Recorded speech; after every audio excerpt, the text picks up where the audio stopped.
Assalamualaikum warahmatullahi wabarakatuh. Rahayu, salam milenial ngaji budaya. Dulur-dulur Etik TV dimanapun berada, alhamdulillah pada kesempatan malam hari ini saya kedatangan tamu yang spesial di generasi kaula muda ataupun di generasi milenial. Nah, di sini ini sangat luar biasanya, beliau masih sangat amat muda, bahkan masih lulusan tahun kemarin ya? Iya. Masih lulusan tahun kemarin dan alhamdulillah mengerti tentang sedikit mengerti tentang pusaka, wayang juga, dan alhamdulillah saya undang pada kesempatan malam hari ini ya untuk kita ketahui kenapa bisa menggemari sebuah tosan aji ataupun pusaka. Nah, Mas Arfian, panjenengan kenapa kok menggemari suatu tosan aji itu? Kenapa? Boleh diceritakan seperti apa? Iya, gini. Awalnya saya mendapat pusaka tinggalan, Gus. Saya mendapat pusaka tinggalan itu sudah lama dan kok kayaknya sayang kalau nggak dirawat gitu. Sayang nggak dirawat. Iya, saya sedikit belajar dari sisi eksitori sebuah pusaka itu.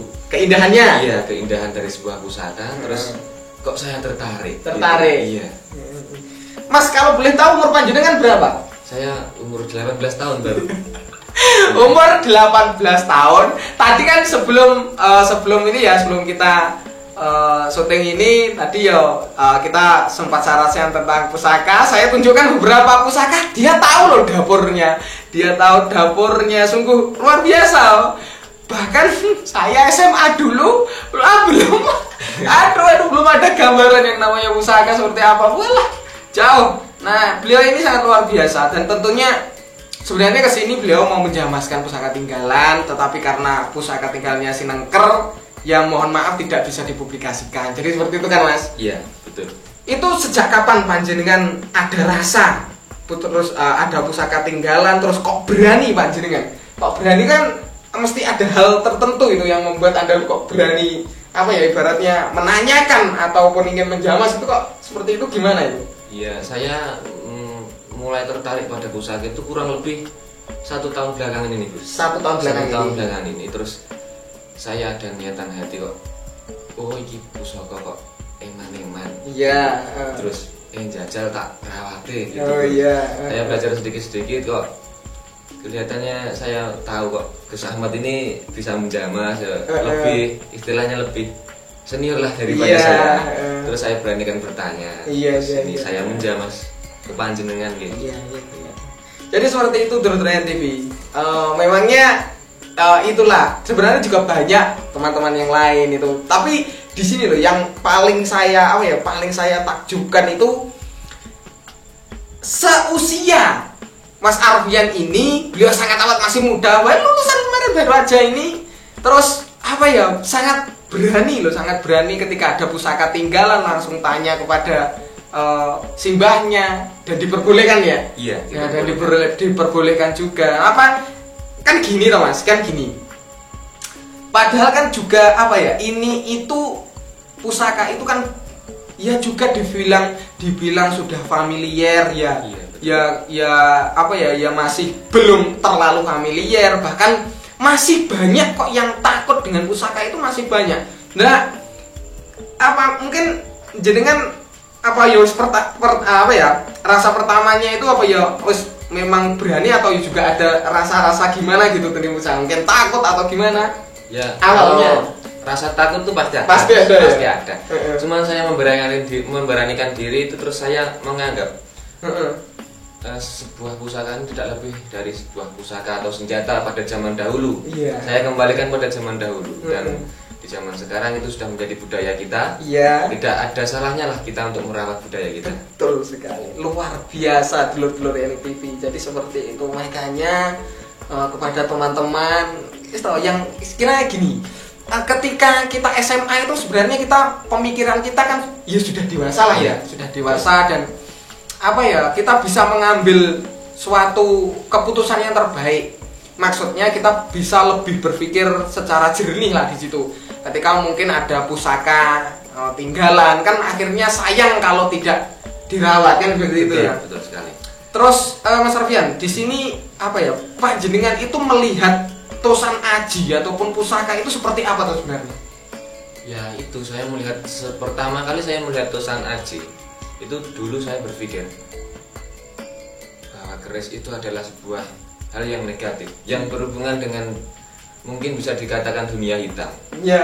Tapi belakangan ini kok saya menganggap tuh keris tidak lebih sebagai senjata pada zaman dulunya dan sekarang sudah menjadi budaya kita juga harus merawatnya Gus gitu. Oke, jadi seperti itu terus itu kan sangat bagus. Sama Mas, saya juga dulu seperti itu. Awalnya saya juga menganggap orang yang menganggap orang yang mempunyai keris ataupun menggemari Tosan Aji ya belum tahu sih. Yeah. Nah, awalnya saya juga seperti itu. Jadi sirik dan sebagainya itu identik sekali dengan itulah pokoknya. Tetapi setelah kita itulah terus itu hebatnya itu. Kalau kita hanya menganggap tetapi kita tidak tahu, ya anggapan itu juga belum tentu benar. Jadi seperti itu. Anggapan itu belum tentu benar. Tetapi Mas Arfian, di mana letak panjenengan kok wah ini itu indah, ini itu patut untuk kita pelajari, itu titik eksoterinya di mana? Untuk titik eksitori yang pertama kali saya lihat itu pamornya Gus. Pamor Pasti pamor dan dapur. Ya. Dapur sebuah pusaka ini dapur apa itu saya mulai penasaran dari situ. Oke. Setiap dapur kan memiliki ricikan yang berbeda. Betul. Itulah yang menjadikan rasa penasaran dalam hati saya gitu. Nah, memang benar berarti. Tadi setiap dapur itu memiliki ricikan tersendiri-sendiri. Tadi tidak sama, mungkin ada sengkelat, ada sabu inten, itu kan beda. Lo 11, lo 13, jadi seperti itu. Jadi memang indah sekali kita ingin mempelajari. Terus yang kedua kalinya pamor ya berarti. Pamor itu juga sangat istimewa karena pamor itu ada banyak juga. Ada banyak juga. Terus suatu pamor itu bisa terjadi atau bisa terlihat indah itu memang ketika sudah dijamas. Jadi seperti itu. Makanya pusaka-pusaka tinggalan ketika kita belum mengenalnya secara dalam ataupun kita belum dijamaskan atau diwarangi, itu memang terlihat wingit, angker dan menakutkan.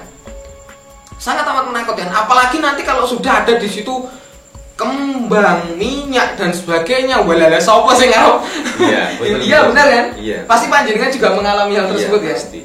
Iya, jadi seperti itu. Tapi Mas, kalau panjenengan dari sekian dapur apa dapur favorit panjenengan? Dapur favorit saya. Yang paling panjenengan suka? Yang paling saya suka itu ya sengkelat, sabu inten sama jalak sabu tumpeng. Oh iya, jalak sabu tumpeng, sengkelat dan sabu inten memang indah sekali pusaka itu. Tetapi gini Mas Arfian, ya ini untuk dasaran saja, saja. Yang jelas kalau kita penggemar masih pemula dan kita masih energik sebagai kaula muda, tentunya saran saya ya menggemari itu bagus, tetapi saran saya kalau ingin memiliki yang dasaran tetapi tetap yang lurus dulu, jangan yang low dulu ya. Karena low itu gimana pusaka low, apalagi low 13, low 11 itu ya kalau nanti sudah umur 35, 40 itu enggak apa-apa, karena memang gimana ya, secara energi selain pusaka ning wingit yo neng ngawak itu rasanya ada terus koyo wani tenanan, jadi seperti itu. Makanya apalagi di ganan itu saya berikan contoh, itu pusaka yang relief hewan, itu adalah sebutannya ganan. Ini saya akan tunjukkan pusakanya. Nah, seperti ini. Ini adalah nogo di era Madiun. Jadi seperti ini. Indah sekali nogo primitif di era Madiun. Ada yang bilang siluman dan sebagainya. Terserah ingin mendapur apa terserah, cuman yang jelas di sini ini loh. Siapa yang ibaratnya ya sebagai orang awam ya, siapa yang nggak takut dengan hal seperti ini? Pasti sangat takut. Betul. Tetapi rasa ketakutan itu kan kita juga harus bisa melawannya. Jadi kan kita pelajari antara mistiknya, terus dinalar juga, di logika juga ini adalah benda tinggalan dan sebagainya, sejarah yang harus kita pelajari. Jadi seperti itu. Kalau menurut panjenengan pusaka seperti ini bagaimana? Menurut panjenengan apakah apa ya? Ya juga menakutkan, menyeramkan atau indah atau bagaimana? Kalau saya melihat dari sisi eksitori, yang pertama kali saya lihat itu indah. Keindahannya? Ya. Dari apanya? Saya melihat dari dapur dan pamor. Dapur dan pamor ya? Garapnya. Garap, karena ada lekukan-lekukan seperti ini ya kan? Betul. Nah, jadi seperti itu. Nah, dulur-dulur Eni TV memang pusaka itu akan indah ketika kita sudah bisa menikmatinya secara garap, gitu, pamornya, dapurnya itu akan indah, kita akan bisa menikmati. Lah ini kan nanti berbeda jauh dengan pusaka yang satunya. Coba panjenengan pegang. Saya akan tunjukkan pusaka yang satu ini yang sangat amat istimewa, manan. Nah, berbeda dengan pusaka ini. Nah, ini secara pamor lebih lebih sangat amat kelihatan. Jadi seperti ini kan? Iya. Sangat amat kelihatan karena inilah suatu ciri khas empu itu juga berbeda-beda. Membuat pusaka itu walaupun ini lurus dan ini lo itu sudah sangat amat berbeda. Dari bahan sudah berbeda. Kalau ini full meteorit, kalau ini ada luwunya. Luwu itu adalah sebangsa nikel. Nah, kalau ini menggunakan meteorit. Nah, bagaimana kita tahu menggunakan meteorit atau tidaknya? Ya dari ini, dari pamor ini, dan ini banyak menggunakan bajanya.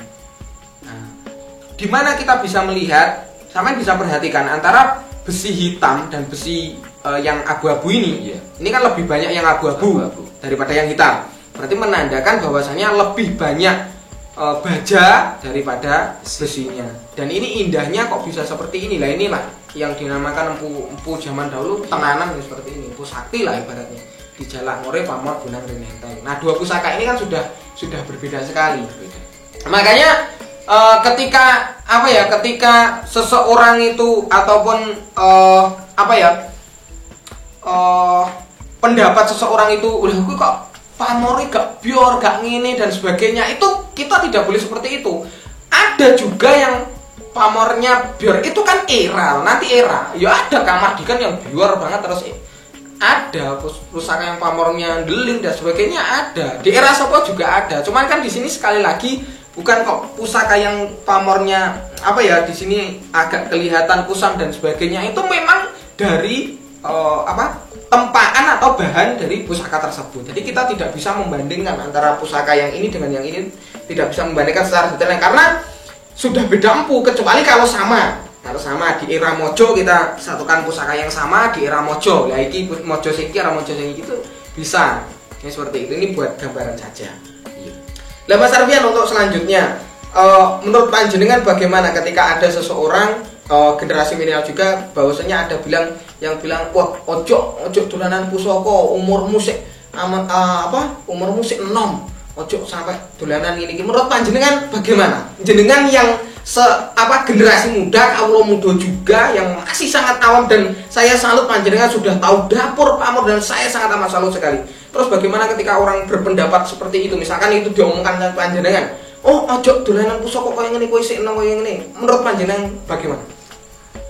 Menurut saya itu justru masih muda itulah kesempatan kita untuk melestarikan budaya kita. Betul. Kalau ada yang bilang itu musyrik lah atau syirik lah, kita menanggapi cuma sederhana saja. Syirik atau musyrik itu tidak ada pada bendanya, tapi terletak pada dalam hatinya masing-masing. Gitu sih guys dari saya.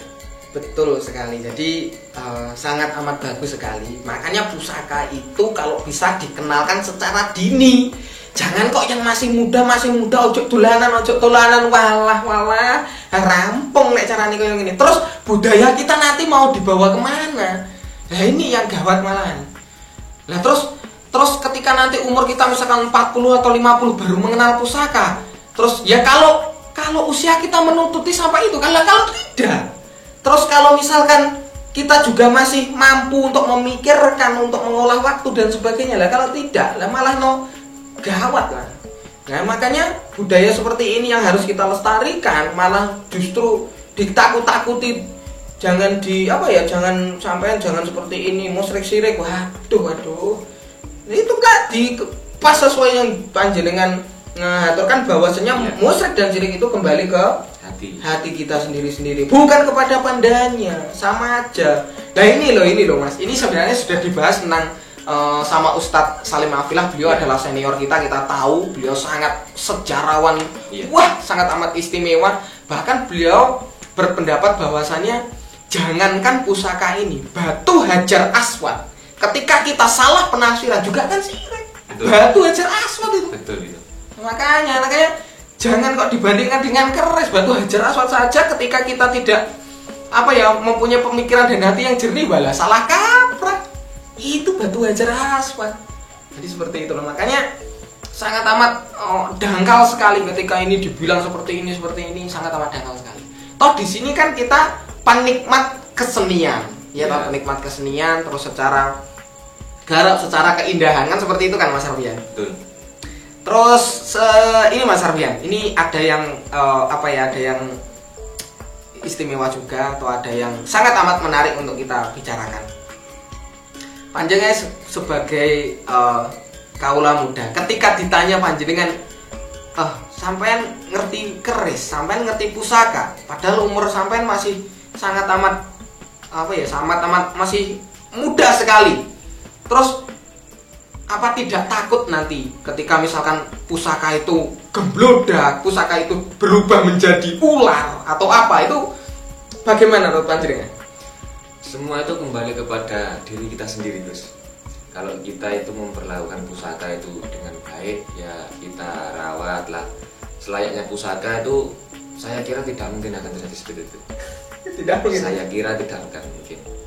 Misalkan terjadi itu di mana ini? Kalau misalkan itu terjadi, mungkin dari kelalaian diri kita sendiri. Gitu ya. Misalkan itu terjadi, Gus, gitu. Jadi ya seperti itu. Ya, saya tambahkan lagi, misalkan itu terjadi ada yang berubah dari ular dan sebagainya, ya juga di acara televisi ya. Itu ada. Jadi acara-acara sinetron mungkin ada yang seperti itu. Tapi secara garis besar terutama TV ya yang penting kita perlakukan yang namanya pusaka, ya kan ada titik etikanya. Bagaimana perawatan itu seperti apa, kita minyak itu seperti apa, kita jamas nanti pas hari apa. Jadi seperti itu ada titik etikanya. Karena ketika kita membicarakan sebuah pusaka, memang tidak bisa lepas daripada isoteri. Jadi tidak bisa lepas dari isoteri, tidak bisa lepas. Karena berbeda sekali pusaka ini dengan mungkin ya perkakas rumah tangga itu, pisau dapur dan sebagainya, itu sangat amat berbeda. Karena pusaka ini dibuat tidak hanya serta-merta dibuat begitu saja, tetapi melalui spiritual yang sangat amat luar biasa, dengan tiraka, kubur rampeng, dan sebagainya, pemilihan batu meteorit, dan sebagainya. Dan ini saat lahir satu pusaka ini tidak ibaratnya tidak serta-merta langsung seminggu jadi, 1 bulan jadi, bahkan bertahun-tahun baru satu kelanjang pusaka atau satu dapur pusaka bisa lahir, baru bisa kita nikmati. Jadi seperti itu. Nah Mas Arfian, untuk pertanyaan selanjutnya, apa motivasi panjenengan menggemari pusaka? Motivasi saya menggemari pusaka, Gus, saya ingin melestarikan budaya Indonesia, terutama budaya Jawa. Jos, sangat amat istimewa, melestarikan budaya Jawa. Seperti itu. Khususnya adalah Tosan Haji. Tapi wayang panjenengan tadi ya juga paham gitu loh, wayang. Ya, saya paham sedikit lah, Gus. Iya. Tadi saya kan di sini kan ada punya Garut Ngoco 1 sama Buto ya? Iya. Buto 1. Ternyata pas pada waktu saya buat background itu kurang pas ya titik letaknya ya. Iya, kurang pas, bisa dikatakan kurang pas lah gitu.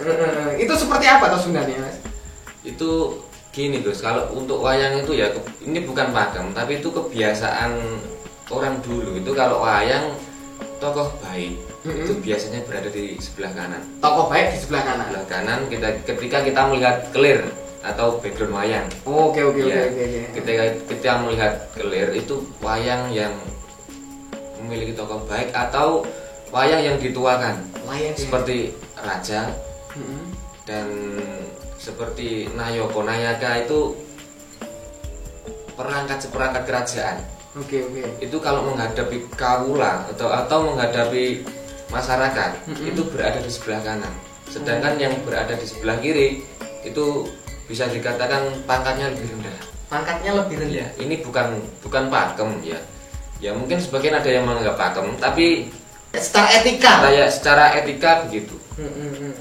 Jadi seperti itu. Tadi saya ingatkan loh, saya kok ada yang aneh gitu. Terus kita sarasian mengenai titik letak itu ternyata kurang pas. Jadi seperti itu. Malah kita berbicara tentang Semar dan sebagainya. Wah sungguh istimewa, pokoknya istimewa. Dan itu juga saya juga ngasuh kamero gitu loh. Ibaratnya kita sarasian. Saya kurang paham mengenai tentang wayang. Lah beliau juga masih kurang paham tentang pusaka. Akhirnya kita saling melengkapi. Jadi seperti kita saling melengkapi. Itulah indahnya. Dan Blur TV ini loh yang sangat amat luar biasa. Bahkan Mbak sampean itu malah jenengan sering-sering panjenengan cerita masalah wayang ya? Iya, Mbak saya itu suka kalau saya cerita tentang wayang itu suka. Iya. Apa memang Mbaknya dulu seniman atau seperti apa? Bukan, kalau gini Gus. Sekarang itu orang tua itu kebanyakan melihat wayang itu melihat hiburannya. Maksud saya itu orang itu ketika melihat wayang datang ke pertunjukan wayang itu pas ada acara limbukan atau ada sesi kita nyanyi-nyanyi campur sari gitu. Bukan kepada lakonnya atau sanggit wayangnya itu. Oke. Jadi saya itu malah terbalik dari itu. Saya tidak suka limbu-limbuan itu ya suka tapi kurang suka lah. Saya lebih suka kepada lakonnya. Saya mempelajari lakon dan sanggit dari wayang itu. Makanya Mbak sampean remen sekali. Ya, gitu. Suka sekali ya. Jadi seperti itu loh Dulu TV masih muda, di budaya sangat amat luar biasa, tahu, terus sangat amat mempelajari juga. Nah ini loh sebenarnya yang kita butuhkan itu seperti ini loh. Generasi seperti ini kita sangat amat membutuhkan.